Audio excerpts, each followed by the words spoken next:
Assalamualaikum warahmatullahi wabarakatuh. Bayangkan sebuah dunia di mana nasib harga diri, nama baik, bahkan kebebasan fisik Anda sebagai manusia ditentukan bukan oleh ketukan palu hakim di ruang sidang, bukan oleh pemeriksaan berkas yang teliti oleh jaksa, dan jelas bukan oleh penyelidikan profesional dari kepolisian. Bayangkan sebuah dunia di mana status Anda sebagai orang baik atau penjahat murni ditentukan oleh seberapa banyak jumlah likes, seberapa masif retweet, dan seberapa kreatif netizen memotong video tentang Anda berdurasi 15 detik di TikTok, lalu menyebarkannya dengan bumbu musik yang dramatis.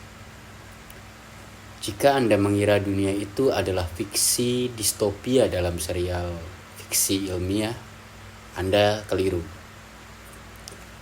Dunia itu adalah realitas yang sedang kita tinggali hari ini. Dunia di mana jempol jauh lebih cepat bertindak daripada otak, dan di mana amarah massal digital telah bertransformasi menjadi institusi institusi peradilan baru. Selamat pagi, selamat siang, atau selamat sore kepada dosen pengampu mata kuliah filsafat ilmu yang saya hormati, serta rekan-rekan mahasiswa dan penonton sekalian yang saya banggakan. Perkenalkan, nama saya Dian Eka Cahya dengan nomor induk mahasiswa 2025060024.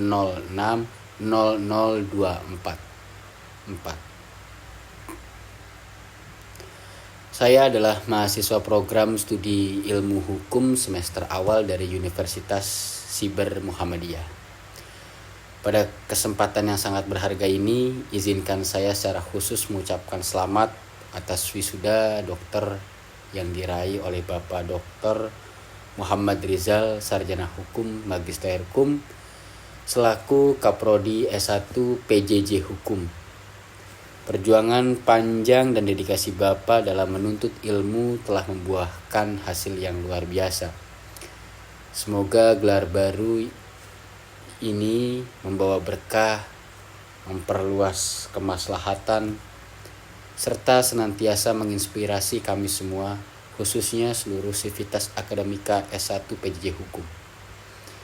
Selamat merayakan keberhasilan ini, Pak. Sukses selalu dalam mengemban amanah. Pada hari ini, sebagai bentuk pemenuhan tugas akademis utama pengganti ujian akhir semester atau UAS, saya ingin mengajak kita semua untuk sejenak melepaskan diri dari hiruk-pikuk lini masa gadget kita. Saya ingin mengajak Anda semua untuk berpikir sedikit lebih lambat, lebih merenung, sedikit lebih dalam melalui sebuah presentasi video ilmiah yang saya beri judul Matinya Kebenaran di Tangan Netizen. Menguji warisan filsafat ilmu di era no viral, no justice. Materi ini sengaja saya susun untuk menjawab sebuah pertanyaan besar.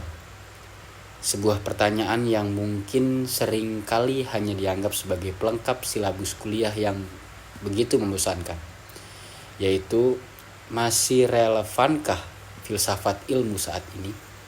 Teman-teman sekalian, mari kita mulai dari realitas empiris yang terjadi di sekitar kita setiap hari. Kita seringkali melihat, mendengar, atau bahkan ikut menyuarakan sebuah pameo digital yang kini telah menjadi hukum tidak tertulis di tengah masyarakat kita, yaitu fenomena no viral, no justice. Pameo ini tidak lahir dari ruang hampa, ia lahir dari rahim kekecewaan. Ia lahir dari rasa frustasi masyarakat yang mendalam terhadap birokrasi penegakan hukum yang kita seringkali lihat dinilai lambat, tumpul, atau bahkan tebang pilih. Dan kita harus jujur secara objektif. Dalam beberapa kasus di Indonesia, kekuatan viralitas di media sosial terbukti berhasil menjadi pahlawan. Viralitas mampu memaksa aparat yang awalnya abai menjadi bergerak cepat. Viralitas mampu mengangkat suara korban-korban kejahatan yang selama ini tidak terdengar karena tidak memiliki uang atau kekuasaan. Media sosial dalam konteks ini menjelma menjadi ruang pengaduan publik yang luar biasa sangat kuat. Tetapi ada harga yang sangat mahal yang harus dibayar oleh peradaban kita dari fenomena ini. Ketika ruang digital berubah menjadi ruang sidang raksasa tanpa sekat, jutaan netizen mendadak mengangkat diri menjadi hakim, menjadi jaksa, sekaligus menjadi eksekutor. Mereka bertindak tanpa surat tugas, tanpa latar belakang pendidikan hukum, tanpa dibatasi oleh kode etik, dan parahnya, mereka menilai sesuatu tanpa pernah melihat konteks masalahnya secara utuh. Sebuah potongan video yang berdurasi pendek kemudian menyebar. Algoritma media sosial menangkap respon emosional. Massa digital ngamuk. Dan dalam hitungan jam, karakter seorang manusia bisa dihancurkan secara permanen di kolom komentar. Kebenaran tidak lagi dicari lewat proses yang jernih, teman-teman. Kebenaran di era modern ini telah bergeser. Ia diproduksi oleh sentimen dan kemarahan massa digital. Disinilah krisis moral, krisis hukum, dan krisis keilmuan yang sesungguhnya dimulai. Sebagai mahasiswa hukum yang baru saja menginjakkan kaki di semester awal perkuliahan, fenomena ini tidak sekedar menjadi bahan obrolan santai di warung kopi bagi saya. Fenomena ini memicu sebuah kegelisahan intelektual yang mendalam. Muncul pertanyaan yang reflektif. Apakah sesuatu yang dianggap benar oleh jutaan jempol di internet secara otomatis valid sebagai sebuah kebenaran di mata hukum dan sains? Oleh karena itu, tujuan utama dari presentasi video ini adalah untuk menguji, membedah, dan menantang realitas digital tersebut dengan menggunakan kacamata filsafat ilmu. Saya mengajak kawan-kawan atau kita semua melihat kembali esensi dari pencarian sebuah kebenaran. Topik ini menjadi sangat relevan dan mendesak untuk kita bahas hari ini. Mengapa? Karena sebagai calon sarjana hukum dan calon penegak hukum di masa depan, kita wajib memiliki benteng intelektual yang kokoh. Kita tidak boleh menjadi generasi yang mudah disetir oleh arus hoax, algoritma, ataupun manipulasi informasi di ruang publik. Melalui pemaparan ini saya ingin membuktikan secara konkret bahwa filsafat ilmu bukanlah pajangan teori masa lalu yang sudah usang, melainkan sebuah alat navigasi berpikir paling penting yang kita butuhkan untuk menjaga kewarasan kita di tengah-tengah badai distorsi informasi abad ke-21 sekarang. Jadi sekarang mari kita masuk ke dalam inti pembahasan kita dalam perkuliahan filsafat ilmu di semester awal ini. Pada semester awal ini kita diajarkan bahwa ilmu pengetahuan tidak berdiri begitu saja. Ia ditopang oleh 3 pilar filosofis yang sangat kokoh, yaitu ontologi yang berbicara tentang hakikat objek yang dikaji, kemudian ada epistemologi yang berbicara tentang metodologi atau sebuah metode yang menemukan kebenaran, dan aksiologi yang berbicara tentang nilai dan etika pemanfaatan ilmu tersebut. Untuk membedah kekacauan informasi di media sosial, pilar yang paling tajam untuk kita gunakan adalah epistemologi. Jangan alergi terlebih dahulu dengan istilah yang terdengar sangat teoritis ini nih. Secara sederhana, epistemologi adalah seni berpikir kritis untuk menjawab pertanyaan. Bagaimana cara kita tahu bahwa apa yang kita tahu adalah sebuah kebenaran? bagaimana cara ngujinya, terus kemudian apa standarnya, dan bagaimana kita bisa memisahkan antara fakta yang objektif dengan opini yang subjektif. Jika kita bawa konsep epistemologi ini ke dalam riuhnya lini masa media sosial, kita akan menyadari sebuah realitas yang mengejutkan.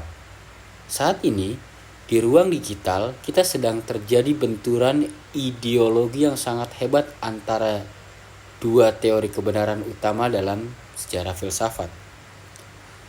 Dua teori tersebut adalah teori kebenaran pragmatis yang tanpa sadar diadopsi secara masif oleh netizen, melawan teori kebenaran korespondensi yang menjadi harga mati dan wajib dipegang teguh oleh ilmu hukum positif.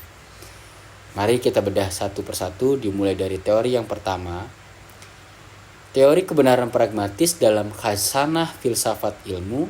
Teori pragmatis menyatakan bahwa suatu pernyataan atau ide dianggap benar apabila hal tersebut memiliki kegunaan praktis, membawa hasil yang diinginkan, atau mampu memuaskan kepentingan dan fungsi dari kelompok yang menggunakannya.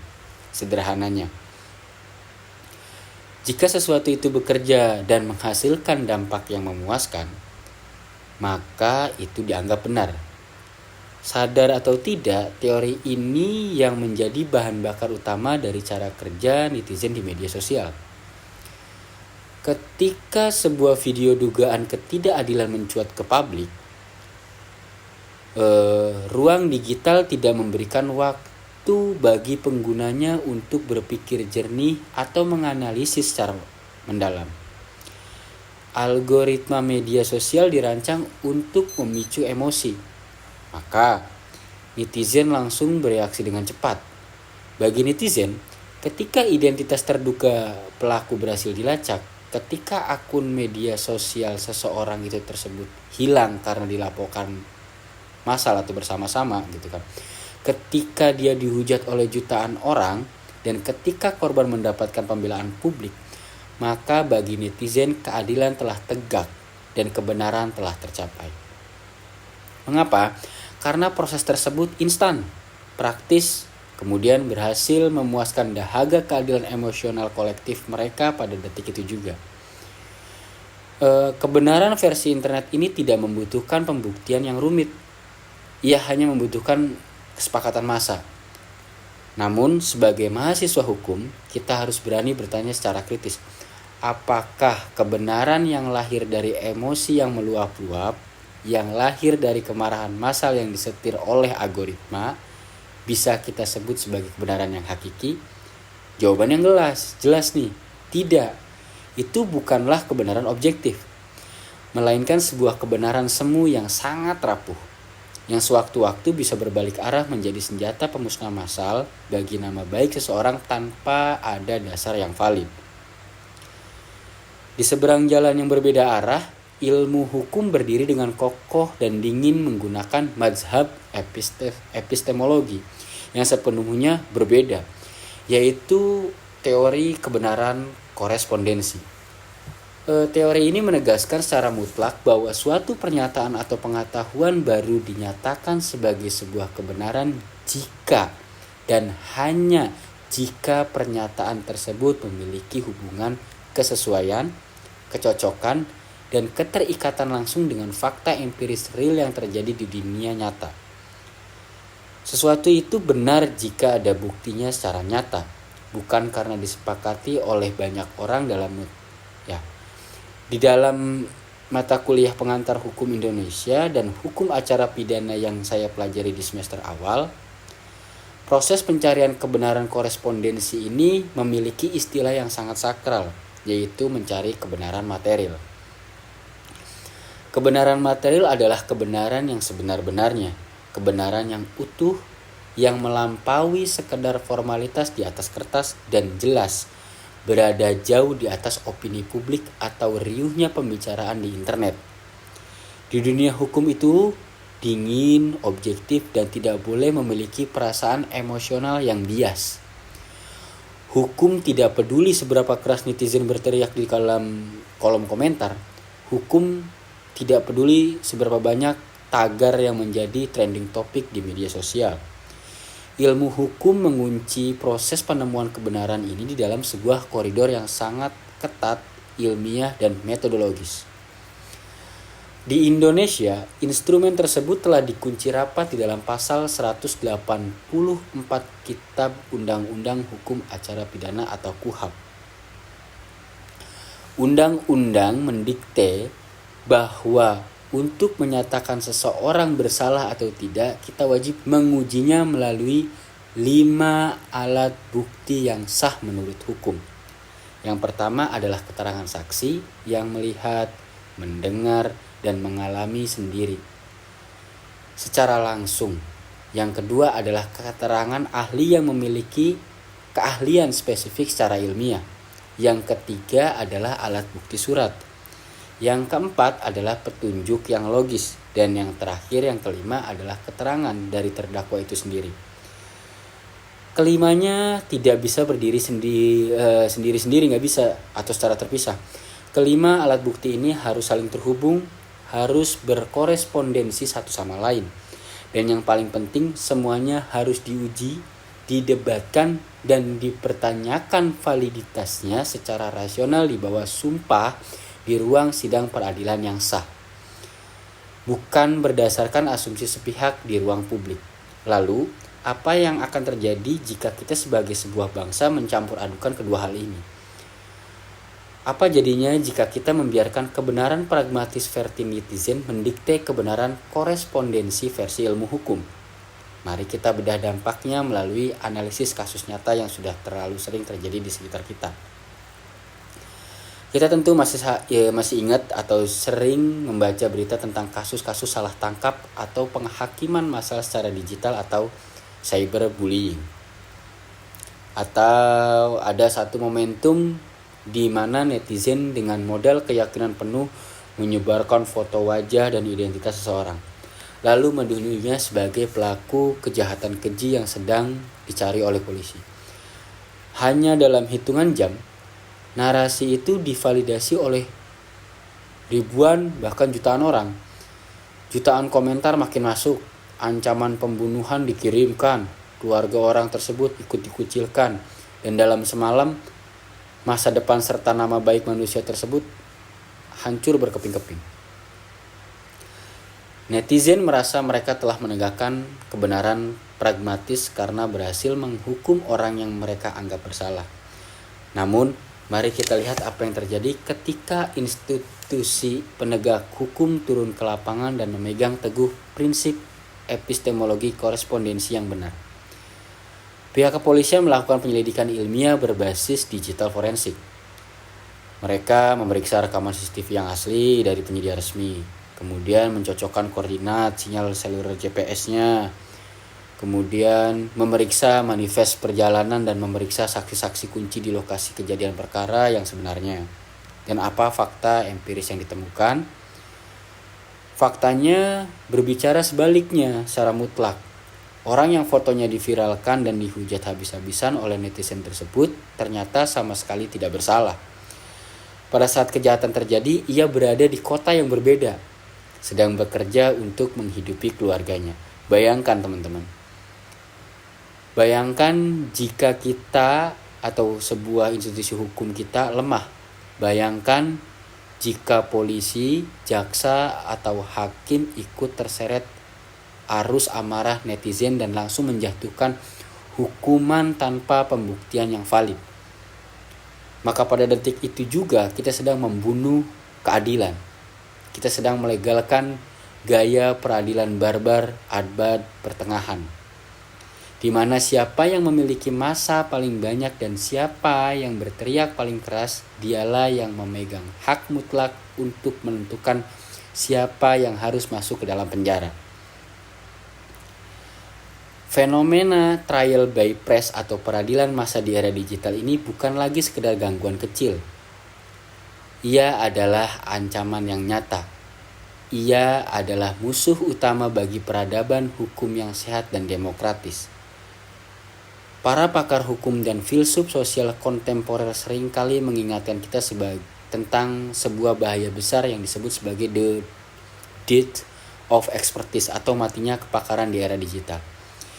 Ini adalah sebuah kondisi yang menakutkan di mana opini dari seorang influencer yang tidak memiliki kompetensi hukum atau sebuah video pendek yang sudah dipotong-potong dan sudah dimanipulasi teksnya dianggap jauh lebih valid, jauh lebih dipercaya oleh masyarakat daripada penjelasan ilmiah dari para ahli forensik, ahli hukum, atau hasil penyelidikan resmi yang memakan waktu berbulan-bulan. Ketika emosi publik berhasil mendikte prosedur hukum, maka objektivitas peradilan akan runtuh. Penerapan hukum yang adil dan beradab hanya bisa terwujud apabila proses tersebut berdiri di atas metodologi yang steril dari intervensi emosi sesaat massa. Hukum harus tetap berjalan dengan kepala dingin. Hukum harus memeriksa bukti demi bukti secara skeptis dan teliti. Demi menjaga keseimbangan antara hak-hak tersangka dan hak-hak korban, serta memastikan bahwa esensi dari tujuan hukum itu sendiri, yaitu keadilan yang substantif, kepastian hukum yang jelas, dan kemanfaatan bagi masyarakat, dapat tercapai seutuhnya. Rekan-rekan sekalian, dosen pengampu yang saya hormati, kita akhirnya telah sampai pada bagian akhir dari perjalanan presentasi ilmiah ini. Setelah kita membedah benturan realitas digital dengan dunia hukum, mari kita kembali pada pertanyaan mendasar yang kita ajukan di awal pembukuan tadi. Dalam pembukaan tadi ada pertanyaan, masih relevankah filsafat ilmu saat ini?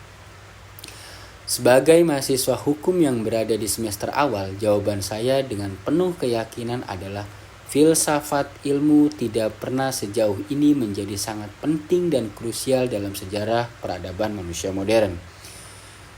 Di tengah banjir bandang informasi digital yang membuat kepala kita pening, di tengah algoritma yang terus-menerus memaksa kita untuk marah dan reaktif setiap hari, filsafat ilmu, khususnya pilar epistemologi, adalah satu-satunya obat penawar, satu-satunya jangkar waras yang tersisa bagi kita agar kita tidak kehilangan akal sehat kita. Filsafat ilmu senantiasa berbisik di telinga kita setiap kali kita menatap layar gadget. Ia mengingatkan bahwa apa yang terlihat oleh mata belum tentu merupakan sebuah kebenaran. Dan apa yang viral di internet sebelum tentu sebuah kejujuran. Kebenaran sejati membutuhkan metodologi pembuktian yang valid dan ilmiah, bukan sekadar tepuk tangan, jumlah views, atau validasi massal dari netizen. Oleh karena itu, berdasarkan seluruh analisis yang telah kita bahas bersama, ada 2 rekomendasi akademis penting yang ingin saya sampaikan. Rekomendasi yang pertama ditujukan khusus kepada seluruh institusi penegak hukum di Indonesia, mulai dari rekan-rekan kepolisian, kejaksaan, hingga para hakim agung di pengadilan. Tetaplah menjadi benteng keadilan yang dingin, yang tegak, dan yang tuli terhadap kebisingan serta tekanan opini publik di media sosial. Jangan pernah sekalipun memutus nasib atau menetapkan status hukum seseorang hanya karena ketakutan akan dihujat oleh netizen, atau hanya demi memuaskan dahaga viralitas sesaat. Kesetiaan mutlak Anda sebagai penegak hukum harus tetap berada di koridor pembuktian ilmiah undang-undang dan kebenaran material demi hukum yang berkeadilan. Rekomendasi yang kedua ditujukan untuk kita semua sebagai masyarakat, sebagai pengguna internet, dan terkhusus sebagai insan akademis perguruan tinggi. Mari kita bersepakat untuk naik kelas dalam menggunakan media sosial. Berhentilah menjadi netizen yang reaktif, yang jarinya bergerak jauh lebih cepat daripada proses berpikir di otaknya. Mari kita biasakan untuk menerapkan prinsip dasar epistemologi filsafat ilmu di kehidupan sehari-hari. Selalu pertanyakan keabsahan sebuah data, cari sumber aslinya, pahami konteksnya secara utuh, dan saring informasi tersebut secara kritis sebelum kita memutuskan untuk menekan tombol share, mengetik komentar, atau menghakimi hidup sesama manusia. Sebelum saya menutup presentasi ini, saya ingin menyampaikan rasa terima kasih yang sebesar-besarnya kepada dosen pengampu mata kuliah filsafat ilmu, atas seluruh ilmu, pengetahuan, kesabaran, serta bimbingannya yang sangat berharga selama 1 semester awal saya menempuh studi di perguruan tinggi ini. Tugas video presentasi ini telah membuka cakrawala berpikir saya secara mendalam tentang arti penting sebuah kebenaran. Terima kasih juga saya sampaikan kepada rekan-rekan mahasiswa dan seluruh penonton sekalian yang telah meluangkan waktu serta energinya untuk menyimak pemaparan materi ini dari awal hingga selesai. Saya menyadari sepenuhnya bahwa sebagai mahasiswa semester awal presentasi saya ini masih jauh dari kesempurnaan. Oleh karena itu, saya memohon maaf yang sebesar-besarnya atas segala kekurangan, kekhilafan kata, atau kesalahan dalam penyampaian materi tadi. Kritik, saran, dan ruang diskusi ilmiah yang membangun akan selalu saya terima dengan tangan terbuka demi perbaikan kualitas akademis saya di masa depan. Semoga apa yang saya sampaikan hari ini dapat membawa manfaat, membawa sedikit refleksi bagi kita semua untuk bersama-sama membangun dunia hukum Indonesia yang lebih objektif, beradab, dan berkeadilan.